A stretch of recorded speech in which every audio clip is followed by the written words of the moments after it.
So by now you have probably seen the devastating news for the Florida Panthers from yesterday. That Captain Aleksander Barkov is going to be out for a while, after a freak injury sustained during practice in which he was forced to have surgery on. I mean, all the tweets go out there and say it. Andy Slater's was one of the first from yesterday morning. Tough news for the Florida Panthers. Barkov is expected to miss the entire season after being injured during practice, I've learned.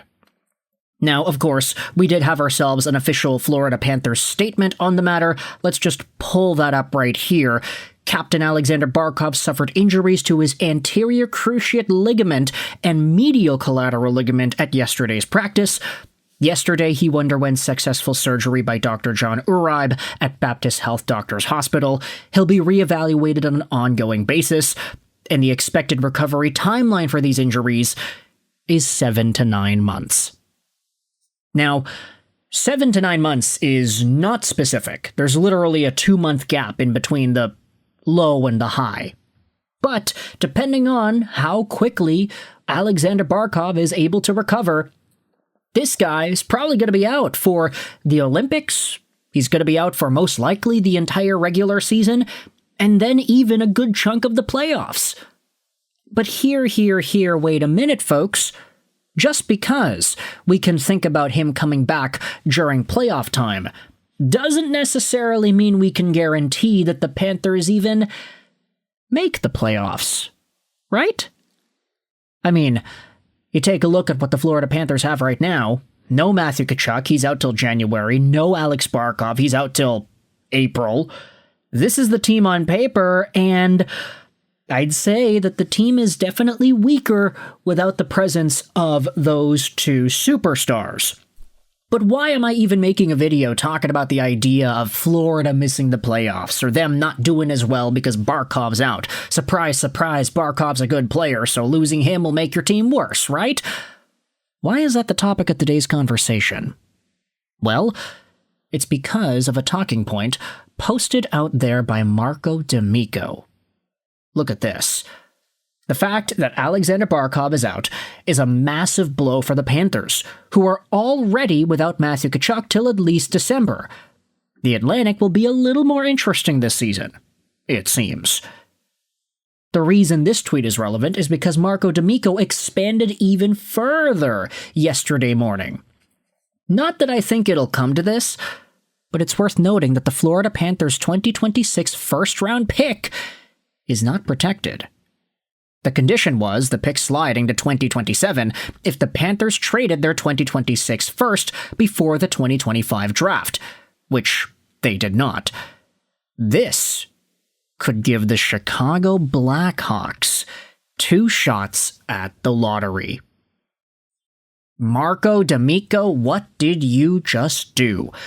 The Florida Panthers' 2026 first-round pick does belong to Chicago, and it was given to Chicago via the Seth Jones trade from a while ago.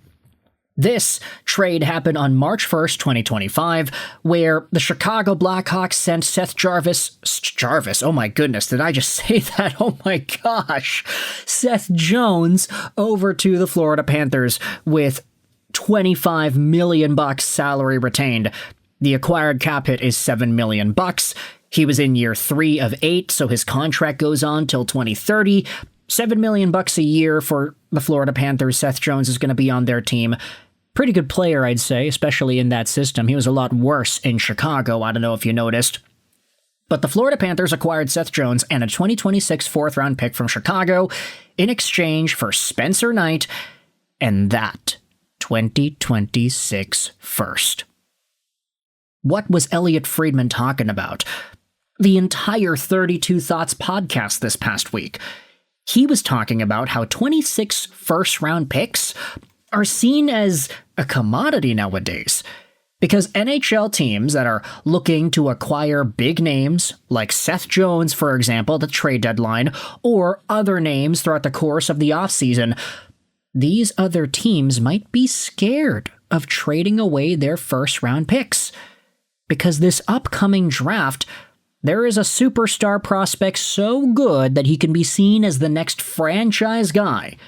Gavin McKenna is going to go first overall in 2026, and most NHL teams are scared to trade away their only chance at getting him.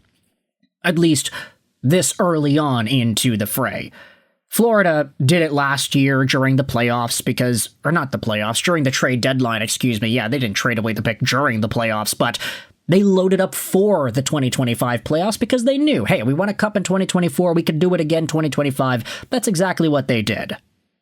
But now Marco D'Amico's going out there and saying that, yeah, now that Barkov is out in Florida, now that Tkachuk is also out in Florida, not that it'll come to this, but maybe it's worth paying attention as to how well the Florida Panthers will perform this upcoming season, how well this roster will perform this upcoming season, because if by some not totally unrealistic turn of events, this team fails to do as well as we think twice, triple-time Stanley Cup championship caliber team should be able to do, if they end up missing the playoffs, if they end up being subpar, then Chicago might actually have 2 shots at the lottery.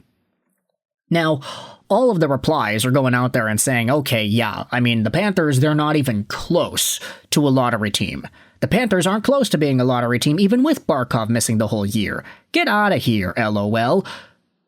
The Arch goes out there and says, well, after playing around 300 games over the last 3 seasons and now being without Barkov or Tkachuk and with all the other injuries, it's absolutely not out of the question that this 98-point team could end up in a lottery spot.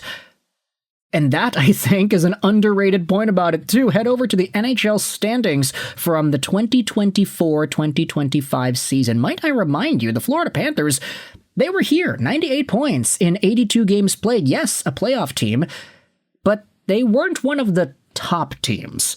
You go over to the NHL, Florida was down there at 11th overall, which is not bad. It's top half of the league, of course. They still qualified for the playoffs. But I think most folks, myself included, kind of thought of Florida in 24-25 as a team that was just kind of taking it easy. They won the Cup in 2024. They were a lot better regular season-wise in 2024. And the idea was, hey, they won a championship, they made the finals twice in a row. Now in 2025, they don't really have anything else to prove.